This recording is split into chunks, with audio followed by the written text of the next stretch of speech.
Frankly, my dear, I don't give a damn.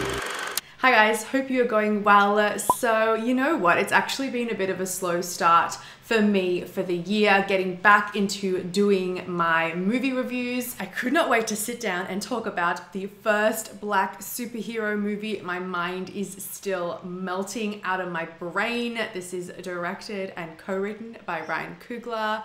I take my hat off to you, sir. This Black Panther review, we are going to keep it spoiler free, my friends. You know I try and do my very, very best not to reveal any plot elements, anything that hasn't already been shown or inferred in the Marvel marketing and trailers. I don't want to be that guy that spoils it for everyone. Let's start off with Chadwick Boseman, the Black Panther himself. Now, we've already seen him in action from Captain America Winter Soldier, and he was awesome in that. So here I felt like we got the best of both worlds, because this is an origin story of sorts, but it didn't have to introduce him to us, the audience. We didn't have to lay a bunch of groundwork, and I felt like we could just get stuck into the heart of the story and character dynamics and relationships, because trust me, there is a lot of heart. It is all about family and loyalty and leadership. After the death of his father, T'Challa goes back to the African nation of Wakanda, which is the secretly veiled, technologically advanced city right in the heart of Africa, and there he takes his place as king. In his very first mission as king, he is challenged by an enemy that isn't just an evil bad guy. It's somebody who challenges him on every sort of level, including his very authority to rule. This is not just a cut and dry superpower origin story. Ryan Coogler has made a very concerted effort to really keep this, like, pare it back and keep it focused in on the family dynamics and relationships surrounding T'Challa. T'Challa is a hero who actually just is trying to maintain the status quo. He's trying to keep things and the traditions as they always have been in his homeland of Wakanda.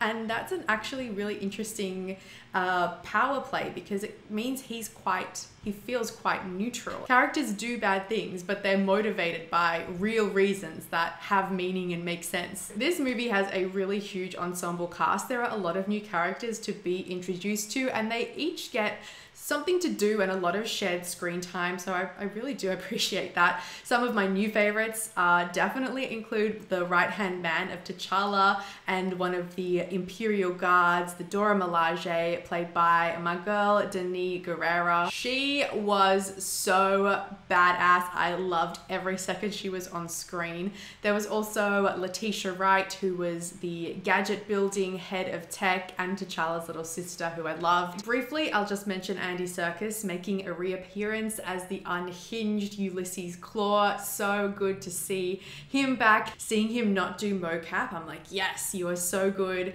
in your own right. I like also seeing you as a human. But the real star of the show for me was Michael B. Jordan. How can you be scary and sexy at the exact same time? Like, how? But seriously, how? People are already chattering about how we might have the best Marvel villain ever, and yes. Black Panther got a very real flesh and blood, thought out antagonist in Killmonger, and that was like a slow clap. I will say, if there was one area I felt could be a little bit stronger and less sort of safe, that would have been the cinematography and like the visual effects. Like, a lot of the shots just felt pretty standard, like stock standard, but you know what? The production design and the costuming all made up for that so much. Yeah, Black Panther, it is a family drama which touches on political issues and family dynamics, all under the cloak of a superhero movie. I also like how it just stayed its own thing. It wasn't like doing fan service to the greater MCU or like setting up other things that will pay off hopefully later down the track. It just was its own self-contained, fun, awesome ride. I freaking loved it. Guys, that is it for me. Thank you so much for hanging out with me today. Comment down below and let me know your thoughts on where you see this Marvel movie sitting amongst the rest of its siblings. I'd love to know what you think about that. Don't forget you can also subscribe to my channel here and keep up to date with all things movies and TV.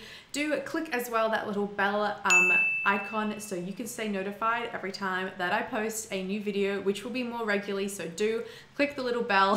Thank you so much for watching and I'll see you next time. Bye.